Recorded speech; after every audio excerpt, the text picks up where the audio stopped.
यह जो डॉक्यूमेंट मैं लेके आया हूं सभापति महोदय, ये कोई साधारण डॉक्यूमेंट नहीं है। 25 मई 2013 को दरबा घाटी में हम दिखवा लेंगे। अरे भैया, आप बोलने से आप कांग्रेस क्यों समझ रहे हैं? मैं तो नक्सलियों को मैं तो नक्सली बोला तो आपने अपना क्यों समझ लिया?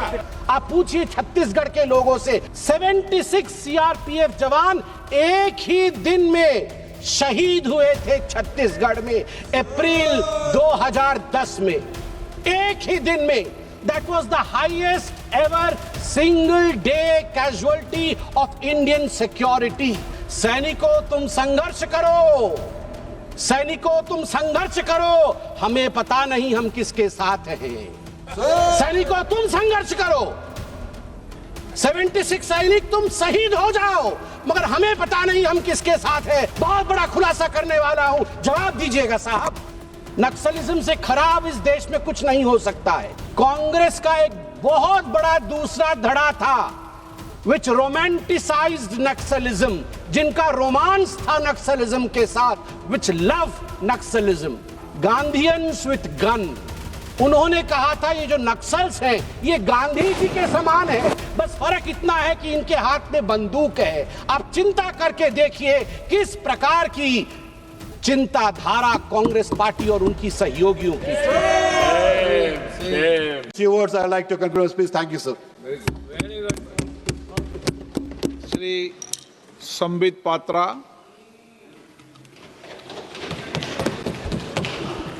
बहुत बहुत धन्यवाद माननीय सभापति महोदय। आज के इस ऐतिहासिक दिन में आपने मुझे अपने वक्तव्य को यहाँ रखने के लिए मौका दिया, उसके लिए मैं पुनः आपको धन्यवाद करता हूँ। रेड कॉरिडोर से ग्रोथ कॉरिडोर तक का यह सफर कोई साधारण सफर नहीं रहा है। नक्सल मुक्त भारत का यह ऐतिहासिक उपलब्धि, यह दो चरित्रों के बीच की लड़ाई है। मैं इसे पॉलिटिकल नहीं बनाता हूं, मगर ये दो चरित्र इसे समझने होंगे। एक चरित्र है स्पष्टता, क्लैरिटी, एक चरित्र है संकल्प, स्पष्टता और संकल्प कि एक राष्ट्र नीति हो और उस संकल्प और स्पष्टता के साथ हम नक्सलवाद को समाप्त करेंगे। और दूसरा चरित्र है भ्रम, षड्यंत्र और सहयोग का, वो चरित्र है the character of confusion, conspiracy and collaboration. ये कॉन्स्पिरेसी, कोलैबोरेशन और कंफ्यूजन की लड़ाई है। अब मैं एक एक करके इस विषय को आपके समक्ष रखता हूं। The Congress and its coterie, they were confused to the extent, वहां तक वो कंफ्यूज थे जहां कांग्रेस के तत्कालीन प्रधानमंत्री मनमोहन सिंह जी का मानना था कि Naxalism is the deadliest evil in this country. Naxalism से खराब इस देश में कुछ नहीं हो सकता है, घातक और कुछ नहीं हो सकता है। वहीं कांग्रेस का एक बहुत बड़ा दूसरा धड़ा था, which romanticized नक्सलिज्म, जिनका रोमांस था नक्सलिज्म के साथ, which love नक्सलिज्म। और उसमें आप याद करिए अरुंधति रॉय जो इनकी बहन है, जिनसे ये आइडियोलॉजी लेते हैं, अरुंधति रॉय ने नक्सलिज्म के लिए एक शब्द का, एक फ्रेज का प्रयोग किया था, गांधीयंस विथ गन। उन्होंने कहा था ये जो नक्सल्स हैं ये गांधी जी के समान है, बस फर्क इतना है कि इनके हाथ में बंदूक है। आप चिंता करके देखिए किस प्रकार की चिंताधारा कांग्रेस पार्टी और उनकी सहयोगियों की। अभी थोड़ी देर पहले मैं सुन रहा था और वास्तविकता है, ये विडंबना है कि इसी देश में, भारत देश में कुछ ऐसे क्षेत्र थे जिन्हें लिबरेटेड जोन कहा जाता था, जहां पर लोग भारत के संविधान को अपने जेब में रख के चलते थे। जेब में, आज भी कुछ लोग जेब में रख के चलते हैं। वहां भारत का संविधान नहीं चलता था, वहां भारत की पुलिस और सुरक्षा की कर्मियों के विषय नहीं चलते थे। वो लिबरेटेड जोन थे, जैसे कि दंडकारण्य, जैसे कि पार्श्वनाथ, जैसे कि बूढ़ा पर्वत। आप पूछिए छत्तीसगढ़ के लोगों से, वो आपको बताएंगे ये लिबरेटेड जोन कौन से थे। और केवल लिप सर्विस होता था, उस समय की सरकार द्वारा लिप सर्विस होता था और ऑपरेशन ग्रीन हंट के नाम पे जो ऑपरेशन शुरू किया गया था, याद करिए भारतवर्ष में किस प्रकार का फेल्योर हुआ था। उसमें 76 सीआरपीएफ जवान 76 सीआरपीएफ जवान एक ही दिन में शहीद हुए थे छत्तीसगढ़ में अप्रैल 2010 में, एक ही दिन में। That was the highest ever single day casualty of Indian security, second only to Operation Blue Star। आप चिंता करके देखिए, इस प्रकार की परिस्थिति थी। अनजाने में अगर गलती हो तो क्षम्य है, अगर जानबूझकर परिस्थितियों को जानबूझकर आपने अनदेखा किया और गलती की तो वो पाप है। कांग्रेस ने पाप किया है, आज मैं वो सिद्ध करने वाला हूं क्यों किया है। यह जो डॉक्यूमेंट मैं लेके आया हूं सभापति महोदय, ये कोई साधारण डॉक्यूमेंट नहीं है। This is a counter affidavit submitted by the Congress party then, that is the UPA government then, in November 2013 to the Supreme Court of India in the case named Kishore Samrit versus Union of India and others। इसमें सुशील कुमार शिंदे जी जो तत्कालीन गृह मंत्री थे, उनके तरफ से यह एफिडेविट दिया गया है। मैं पढ़ता हूं कि कांग्रेस को मालूम सब कुछ था मगर किया कुछ नहीं। Para number 4, the second strategy of the CPIM is to mobilise certain targeted sections of the population, especially the urban population, through its mass organizations which are otherwise known as frontal organization. The mass organizations mostly operating under the garb of human rights NGOs are organically linked to CPIM party structure but maintain separate identities in an attempt to avoid legal liability। कुल मिलाकर इन्होंने कहा कि urban नक्सल हैं, मगर आज मैं अगर अर्बन नक्सल कह दूं तो आग लग जाती है। और मैं यहां सिद्ध करके दिखाऊंगा कि ये जानते थे अर्बन नक्सलिज्म क्या है, मगर फिर भी इन्होंने नक्सलिज्म का मेन स्ट्रीमिंग कैसे किया है। नक्सलिज्म के मेन स्ट्रीमिंग में आप याद करिए कि किस प्रकार सोनिया जी जो कांग्रेस की सर्वोच्च नेता हैं, अभी अस्वस्थ है, मैं चाहता हूं कि वो यथाशीघ्र स्वस्थ हो, मगर सोनिया जी की अध्यक्षता में जिस समय वो एनएसी चलाती थी, एनएसी और प्लानिंग कमीशन में कौन बैठे थे? नक्सल्स बैठे थे, अर्बन नक्सल्स बैठे थे। मैं उदाहरण दे रहा हूं, मैं उड़ीसा का हूं, सप्तर्षि भाई जो बोल रहे थे वो भी उड़ीसा के हैं। दोनों भाई हम जानते हैं। 2011 में उड़ीसा के मलकानगिरी के कलेक्टर आर विनील कृष्णन एवं 2 जूनियर इंजीनियर, इनको अगवा कर लिया गया था। जब अगवा कर लिया गया था तो उस समय बातचीत हुई थी, नेगोशिएशन हुआ था कि आर विनील कृष्णन देश का कलेक्टर है, ये सरकार है, इनको छोड़ दिया जाए। उस समय 8 माओवादियों को जो गिरफ्त में थे भारत सरकार के पास, उन्हें छोड़ा गया। उनमें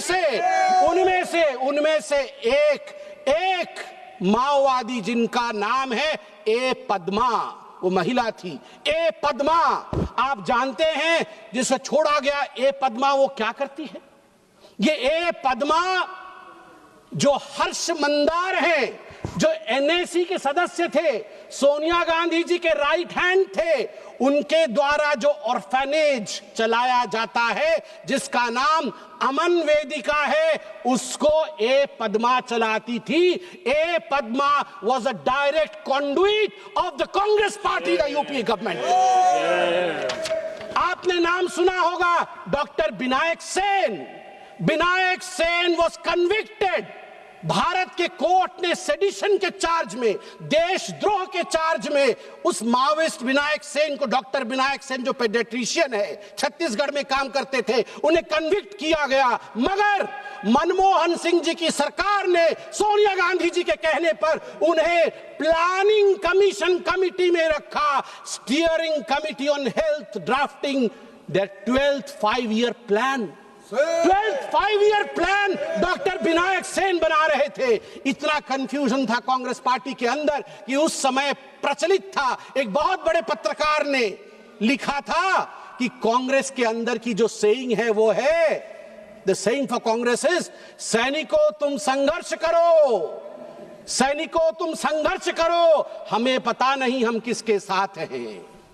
सैनिकों तुम संघर्ष करो, 76 सैनिक तुम शहीद हो जाओ, मगर हमें पता नहीं हम किसके साथ हैं। हम पद्मा के साथ हैं, हम विनायक सेन के साथ हैं, हम तुम्हारे साथ तो कतई नहीं है।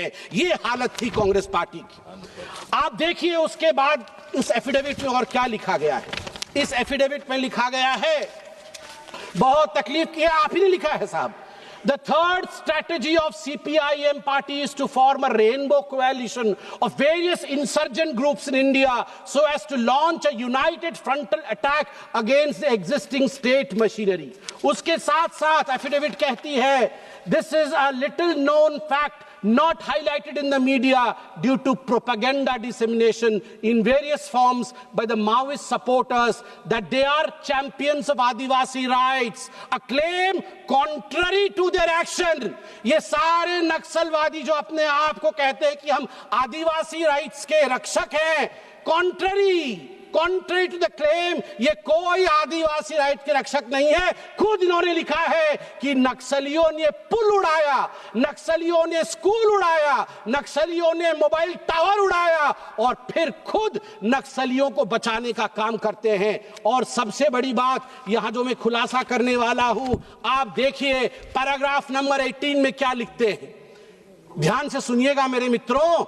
पैराग्राफ नंबर 18, सुशील कुमार शिंदे लिखते हैं, it is further submitted, my lord, to the Supreme Court, it is further submitted that the Maoists have managed to entrench themselves in certain parts of the country because there is a security vacuum.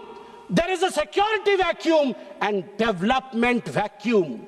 Security भी vacuum है, development भी vacuum है in such areas. Once having entrenched themselves, the Maoists have also created a political vacuum. आप बताइए, ये हम बता रहे हैं, आपके सुशील कुमार शिंदे जी ने लिखा है, मैं ऑथेंटिकेट कर दूंगा ऐसे साहब। इन्होंने लिखा है डेवलपमेंटल वैक्यूम, इन्होंने लिखा है सिक्योरिटी वैक्यूम, इसीलिए नक्सलिज्म हो रहा है।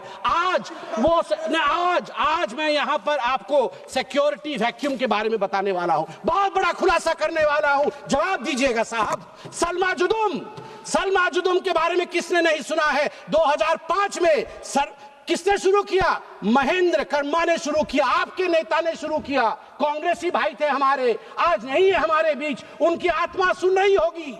आई pay homage to Mahendra Karma today, I am a BJP member, मैं बीजेपी का सदस्य हूं, मगर मैं आज होमेज दे रहा हूं महेंद्र कर्मा को। उसने कहा था पॉलिटिक्स से ऊपर उठना होगा, लड़ना होगा, मर भी जाऊं तो क्या हुआ, सलमा जुदुम के साथ चलना होगा। रमन सिंह जी की सरकार थी, रमन सिंह जी की सरकार ने रिहैबिलिटेशन सेंटर बनाया, 100 गांव से आदिवासियों को लाके कैंप में रखा और मिलके एक ताकत बन के लड़ाई हुई नक्सलियों के साथ।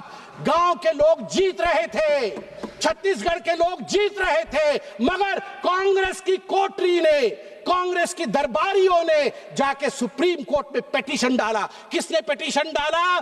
पिटीशन डाला नंदिनी सुंदर ने, उस नंदिनी सुंदर ने जिसके ऊपर मर्डर का केस था, मगर जब इनकी सरकार बनी भूपेश बघेल जी की, मर्डर का केस हटा लिया गया नंदिनी सुंदर के ऊपर से। उस नंदिनी सुंदर ने पिटीशन डाला और उस पर सुनवाई हुई और 2011 में जस्टिस बी सुदर्शन रेड्डी जी के खंडपीठ ने सलमा जुदुम को समाप्त कर दिया। और यदि सलमा जुदुम समाप्त नहीं होता तो ये डिस्कशन जो आज पार्लियामेंट में हो रहा है, ये 6 साल पहले होता सर, ये 2020 में होता, उस समय हम नक्सल मुक्त हो जाते। और आप जानते हैं, with all due respect to the जजेस, ये जस्टिस बी सुदर्शन रेड्डी कौन है? जब पिछली बार वाइस प्रेसिडेंट का चुनाव हुआ था, खोज खोज के पूरे ब्रह्मांड से वाइस प्रेसिडेंट के चुनाव के लिए इन्हें जस्टिस सुदर्शन रेड्डी जी ही मिले थे। जिन्होंने सलमा जुदुम खत्म किया वही मिले थे। और नतीजा क्या हुआ? महेंद्र कर्मा और उनके साथियों का, मुझे दुख के साथ कहना पड़ रहा है, आपने अपने लोगों की हत्या करवाई। कांग्रेस पार्टी ने अपने लोगों की हत्या करवाई। मैं क्यों कह रहा हूं? मैं सलमा जुदुम खत्म हुआ, और सलमा जुलूम खत्म होने के बाद महेंद्र कर्मा ने कहा मुझे पता है मुझे छोड़ा नहीं जाएगा, और दरबा घाटी 25 मई 2013 को दरबा घाटी में हम दिखवा लेंगे। अरे भैया आप बोलने से आप कांग्रेस क्यों समझ रहे हैं? मैं तो नक्सलियों को मैं तो नक्सली बोला तो आपने अपना क्यों समझ लिया? दिखवा लूंगा। अरे सभापति महोदय, मैंने कहा आप कांग्रेस, मैंने कहा माओवादियों ने मार दिया, तो ये क्यों सोच रहे माओवादी यही है? मैंने इनको तो माओवादी नहीं कहा, मैंने तो कांग्रेस को माओवादी मैं तो नहीं कहा कि कांग्रेस, मैं तो नहीं कहा। तो देखिए, जब सलमा जुलूम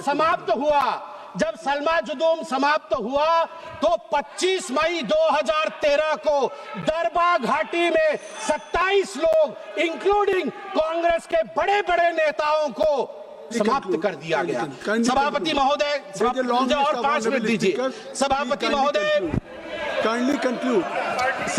देयर आर मोर। सभापति महोदय, मैं और दो महत्वपूर्ण विषय रख के अपने विषय को विराम दूंगा। एक मिनट में खत्म। सभापति महोदय, 2018 अगस्त में, याद करिए, जनवरी 2018 में एल्गार परिषद और भीमा कोरेगांव केस हुआ था महाराष्ट्र में।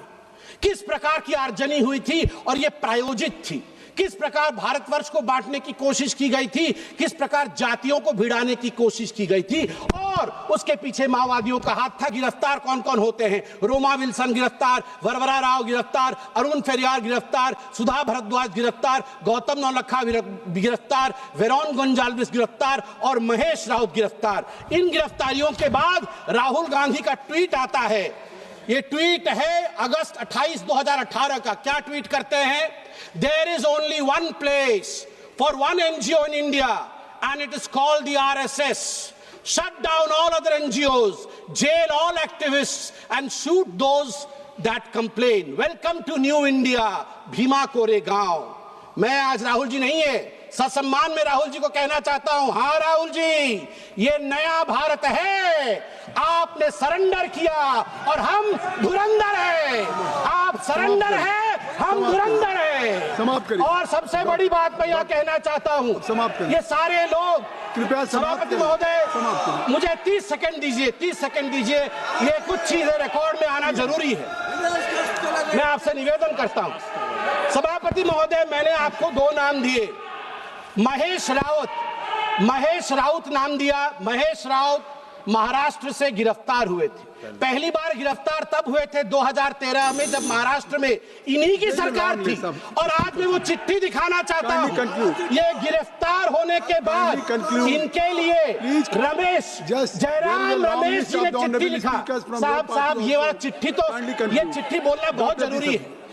ये चिट्ठी बोलना बहुत जरूरी है, क्योंकि पूरा काला चिट्ठा खुल जाएगा। बात खत्म करिए साहब। ऐसा है कि जब महेश राउत गिरफ्तार हुए, पहली बार उनकी गिरफ्तारी 2013 में माओवाद के कारण हुआ था। उस समय कांग्रेस की सरकार महाराष्ट्र में थी, मगर उस समय यूनियन मिनिस्टर जयराम रमेश जी ने एक चिट्ठी लिखा महाराष्ट्र की सरकार को कि मैं कहता हूं यूनियन मिनिस्टर, मैंने अपने सोर्सेज से पता लगा लिया, इस आदमी में गड़बड़ नहीं है, इसे छोड़ दिया जाए।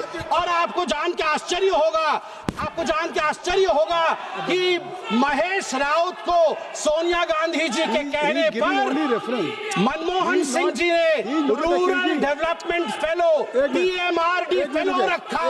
यह विषय है। एक मिनट रुक जाइए। Mister Tagore, now he is giving only reference a letter of Mr. Jairam Ramesh, the then minister. He is not charging. That is true, but he is not making any allegations against him. Please kindly conclude. Sir, whatever I am saying, I can authenticate if you please so, sir. I am referring to a letter by Sri Jairam Ramesh, who wanted Mahesh Raut to be released. Number one. Lastly, sir. Sir, खत्म कर रहा हूं, बहुत दुख के साथ विषय कह के खत्म कर रहा हूं। जब 76 CRPF जवान शहीद हुए थे ना, उस समय आपको जान के आश्चर्य होगा, दिल्ली में एक यूनिवर्सिटी है, जिस यूनिवर्सिटी में मातम नहीं, सेलिब्रेशन मनाया गया था, सेलिब्रेशन मनाया गया था। डॉक्टर बी सबरी, यह है डॉक्टर नहीं बी नहीं सबरी। सर, जितने ही अर्बन नक्सल है उनको ये कहते हैं तू मेरा बच्चा है, यहाँ डॉक्टर आ बी जा, सबरी, हम तुम्हें लीगल please फैसिलिटी kindly देंगे, continue। किसी भी कीमत पे इन्हें छोड़ना नहीं है। डॉक्टर बी सबरी,